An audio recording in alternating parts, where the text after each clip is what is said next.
Hello again, everyone. Welcome to Washington Gun Law TV. I am Washington Gun Law President William Kirk. Thanks for joining us. Hey, we've been talking an awful lot about the Bipartisan Safer Communities Act and how that has opened a floodgate of all new rulemaking. One of the other things that it opened up was the Federal Office of Gun Violence Prevention, better known as the Ministry of Civilian Disarmament. Now, we've already done a couple of videos about it. One of the things that we know is that there was a big push, a huge push, to start nationalizing red flag laws and also to get states to pass their own red flag laws, even so much as the federal government kicking in some dollars to help fund that. Well, it appears that a bunch of attorneys general have really had enough of it and have wrote a rather terse letter to the United States Department of Justice. We're going to share that letter with you today so that you guys could all understand what's really going on. So today, let's spend a few minutes and let's talk about when the AGs call BS on your red flag laws.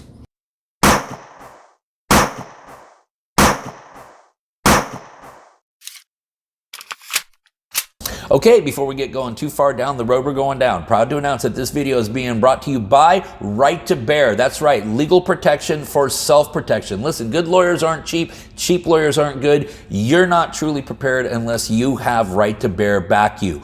You will always get an attorney-answered hotline, so you will always have a confidential phone call. There are no cap limits for either civil or criminal defense. This covers all forms of self-defense. So from a fist to a firearm, from a fat lip to a dead body, you are covered, and you will have some of the nation's most passionate 2A attorneys in your corner fighting for you. And right now, if you visit my friends at protectwithbear.com and you use the promo code WGL, you will receive 10% off. Listen, you need to protect yourself so that you can protect them. Visit my good friends at protectwithbear.com.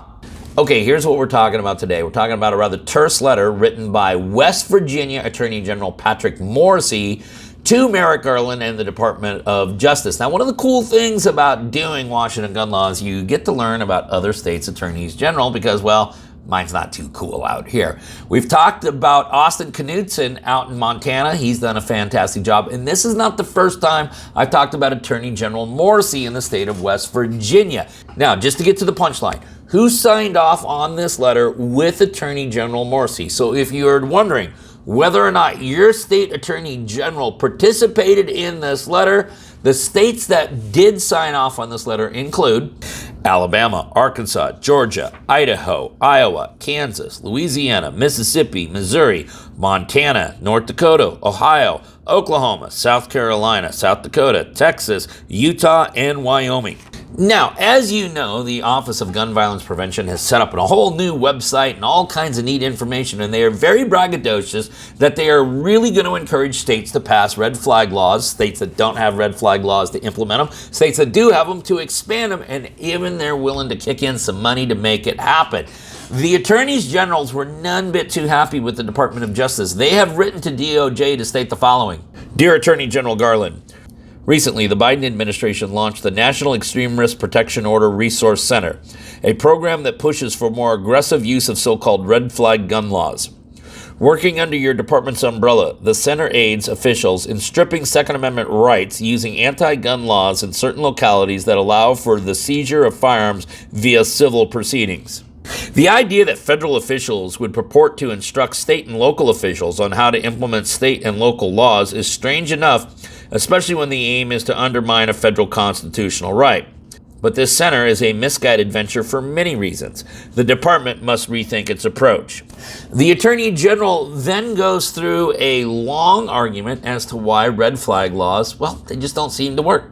Little reliable evidence suggests that red flag laws work. A comprehensive study by the RAND Corporation found no qualifying studies that show a conclusive decrease in incidents like violent crime, suicide, and other related events. A similar survey from the Duke Center for Firearms Law found no impact on total homicide or total suicide. Likewise, another study examining the use of these laws in 2 states concluded that they had no significant effect on death or injuries from mass public shootings. And still another study, focusing on red flag laws in one California county, did not find evidence for a county-level reduction in firearm assault or firearm self-harm following implementation of the law. Even gun control advocates admit that red flag laws do not significantly predict lower suicide and homicide rates. The available data then suggests that these laws will likely not save lives. Indeed, these laws might risk more lives by forcing confrontations between law-abiding citizens and law enforcement officers. And that is a point that is not discussed very often, but when these temporary orders are issued, oftentimes ex parte, oftentimes without the respondent even knowing, that means law enforcement is going out to their house and taking their guns from them. And we all know how that can go in some instances. The Attorney General also points out, on the other hand, these laws do create serious and undeniable harms. Most obviously, they empower governmental authorities to suspend fundamental rights under the Second Amendment with no genuine due process, while also stigmatizing persons with mental health issues along the way. Although the specifics vary, no red flag law enacted thus far has fully protected due process rights of the respondents, and some laws foster atrocious violations.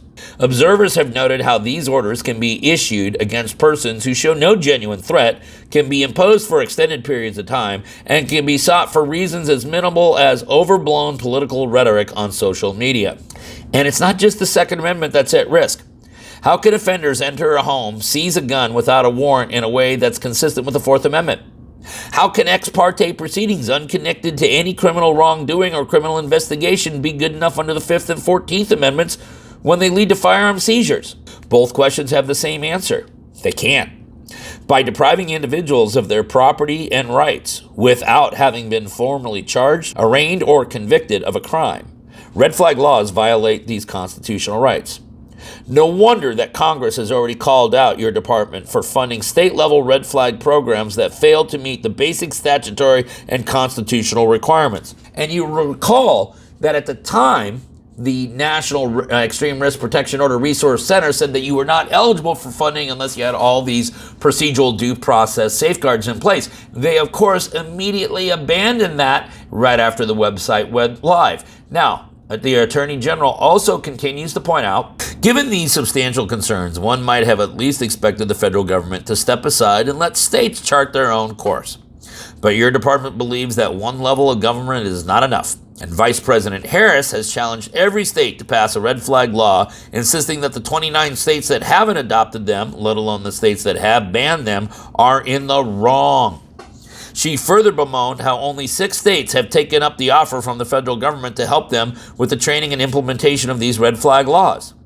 The new Resource Center is evidently an effort to strong-arm more states into accepting help. Trouble is, nothing in the Bipartisan Safer Communities Act, which you cite as the impetus for this center, authorizes your department to create it in the first place. Funding is supposed to go to states and units of local government, not to the department's own coffers. That is absolutely 100% true. If you go back and you read the Bipartisan Safer Communities Act, all of this money was supposed to go to state and local governments, but shockingly, the federal government has just sucked it up like a big Hoover vacuum cleaner and started creating more layers of bureaucracy. The Attorney General finally ends the letter as follows. And when one looks closer, it's no surprise that so many states want so little to do with this new center and similar support efforts. The center is a project of the Johns Hopkins Center for Gun Violence Solutions, an ostensibly nonpartisan institution that in fact strategically advocates for strict gun control measures driven by equity and left-oriented policy priorities. It is a successor to an organization, the Educational Fund to Stop Gun Violence, that originally sought to ban all handguns and so-called assault weapons outright and is now allied with several progressive state anti-gun groups. The Hopkins Center is co-directed by an individual who describes the landmark decision of Heller v. District of Columbia as one enshrining an individual right to insurrection, a right that he believes is damaging to democratic values. And the center has since called the Bruin opinion an arbitrary limitation that has facilitated subjective analysis and unconscionable questions. Plainly, these are not harmless policy wonks who offer a little well-meaning assistance to the states on the ground. Rather, your department has partnered up with anti-gun ideologues who perceive essential Second Amendment protections to be inconsistent with American values. In short, your new resource center is flawed in multiple basic ways. We urge you to put an immediate stop to this program. States don't need help of this sort from the federal government.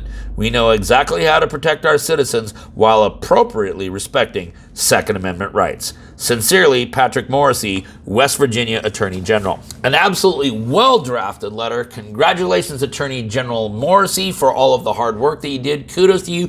Kudos to all the other states' attorney generals who are willing to put their signature on that letter as well. I'm sure that Attorney General Merrick Garland will spend copious amount of time going through it and trying to decipher how best he can meet the needs of these individual states. Listen, we'll go ahead and link up the letter down below so that you guys can geek out on it for yourself. If you guys got any other ideas for videos that we should be doing here at Washington Gun Law, well, then maybe you should click on that link right there and let us know, because some of the best videos we ever did weren't really our ideas to begin with. If you got any questions about this or anything else related to what's left of our Second Amendment rights, you guys should know how to get a hold of Washington Gun Law by now. If you don't, that's okay. That information is down there in the description box. And then finally, let's everyone remember that part of being the lawful and responsible gun owner, like we talk about all the time here, is to know what the law is in every situation, how it applies to you in any instance that you may find yourself. Until next time, thanks for watching and stay safe.